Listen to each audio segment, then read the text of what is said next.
Following Roosevelt's untimely death in 1945, London used their manipulated tool, the close friend of Winston Churchill, President Harry Truman, to replace Roosevelt's Bretton Woods system with a British monetary system.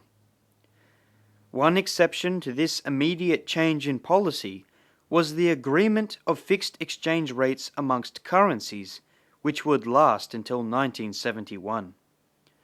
However, under British direction, Truman and the Wall Street fascists began to take down the national credit policies Roosevelt had implemented since 1933. The United States' commitment to achieving a world of absolutely sovereign nation-states under a stable international credit system was scrapped, replaced with a commitment to keep the policies of an Anglo-Dutch empire under the new name of globalization.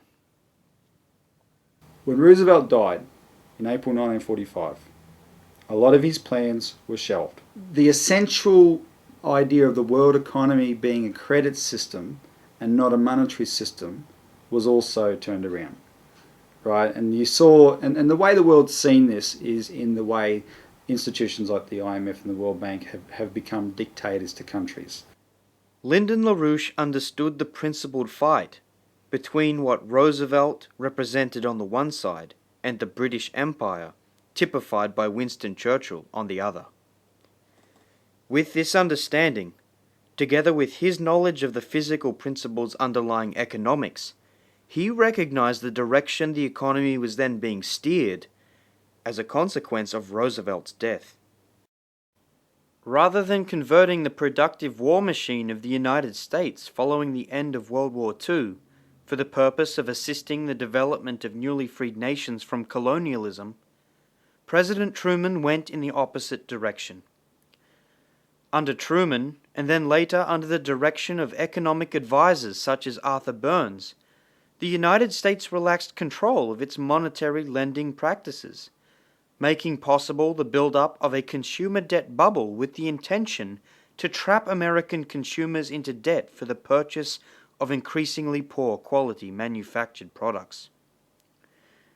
This change in direction within the United States coincided with a growth in speculation of currencies and gold in Europe by leading banks, which threatened to collapse the value of the US dollar and unhinge the policy of fixed exchange rates, the last vestige of Roosevelt's original Bretton Woods system.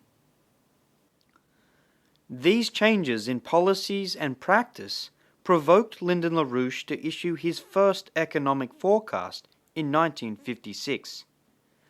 LaRouche warned that a sharp recession would begin in early 1957. By February of that year, the historic recession of 1957 had begun. Lyndon LaRouche saw where this was going, right? He saw that the essential strength of the American economy in physical productive terms was being undermined. And he saw that because of that, this would have consequences for the whole world economy, because the American economy was the biggest economy in the world, and the American dollar was the reserve currency for the Bretton Woods system. LaRouche made his first forecast in the late 1950s, which predicted the late 50s, early 60s recession. And then from the early 60s onwards, he began warning about the consequences to the world and the Bretton Woods system from this folly of monetarism that America had embarked on, with one or two exceptions. One exception was the space program, initiated by John F. Kennedy, where a lot of investment went into high technology areas that saw that real benefits for the American economy. But while that was going on, the economy otherwise was allowed to deteriorate. And by 1968, for example, in infrastructure terms, American infrastructure investment went negative. By August 1971, US President Richard Nixon, under the direction of the Assistant Secretary of the Treasury, George Shultz, a key British asset in the United States, Nixon was prevailed upon to end the Bretton Woods system, which proved LaRouche's forecast to be absolutely right. And this ending the Bretton Woods system decoupled the world financial system from any vestige of the physical economy from that point. With the breakdown of the Bretton Woods system by actually George Shultz, we went into a complete inflationary system. At that time, that's when I said, we either go to this reform or we go to fascism in that direction. And we have been drifting toward a fascist movement in policy, which was implicitly going toward hyperinflation. So at that point in the early 1970s, the policy of my association was always based on this perspective. Either we went back to the kind of policies that Franklin Roosevelt had represented, or we would go into a pro-fascist trend, which would also be inflationary and would become hyperinflationary, which would mean the system would break down if this process was continued. In the 1970s, a series of economic shocks were orchestrated to intensify the shift away from the stability of Bretton Woods. Beginning 1973, the British and Saudi financial establishments launched operations to create an artificial oil shortage, an oil price hoax, to place the world financial system in the hands of the City of London and Wall Street.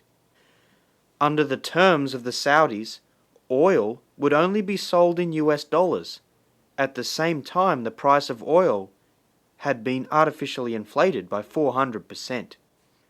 As a consequence, developing nations around the world were economically gutted, having their national currencies devalued while their foreign debt levels exploded in an attempt to survive. The US dollar, now effectively pegged to oil, was placed under the control of a joint British-Saudi conspiracy. Simultaneous to these conditions, sovereign governments around the world were under attack by the forces of London. In Chile, the democratically elected government of Salvador Allende was toppled, overthrown by the commander of Chile's army, Augusto Pinochet, who ran a political assassination operation which involved the use of ex-members of the Nazi regime of Germany. It was backed by the leading financial powers in the world. It was a coup run by Henry Kissinger, George Shultz, Milton Friedman, the Chicago University gang that were all part of the British Crown's Economic Warfare Unit, the Mont Pelerin Society. And under Pinochet, he had a Nazi totalitarian regime and a free market economy. And this in turn became the model for what they expected other countries to follow. Now in Australia, you had an assault on our government. The Whitlam government of that era, 1972 to 1975, wasn't perfect, but it was the first Labor government for 23 years. It had in that government key people that still clung to the Labor vision of true economic sovereignty for Australia, still knew their enemy was the money power, and their main campaign in those years was to buy back the farm. They wanted to rid Australia of the foreign control of our economic resources, which Australia's economy is famous for, all these, bountiful mineral supplies, etc. Rid us of that economic control, get rid of it, so that we can develop those resources for the common good of Australia. That was what they wanted to do. And Rex Connor, Whitlam's Minerals and Energies Minister, called it buy back the farm. We're going to buy back the farm. However, under this new world of globalisation, that was not acceptable. And in particular, Rio Tinto, or CRA it was called then, owned by the Queen of England, would have been the biggest loser. The whole British Crown City of London raw materials cartel would have been kicked out of Australia, and they weren't going to let that happen. And so we had the Australian equivalent of a coup, which wasn't the first time it had ever been done in Australia.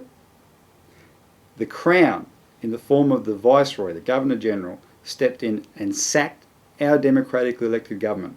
And that was the issue.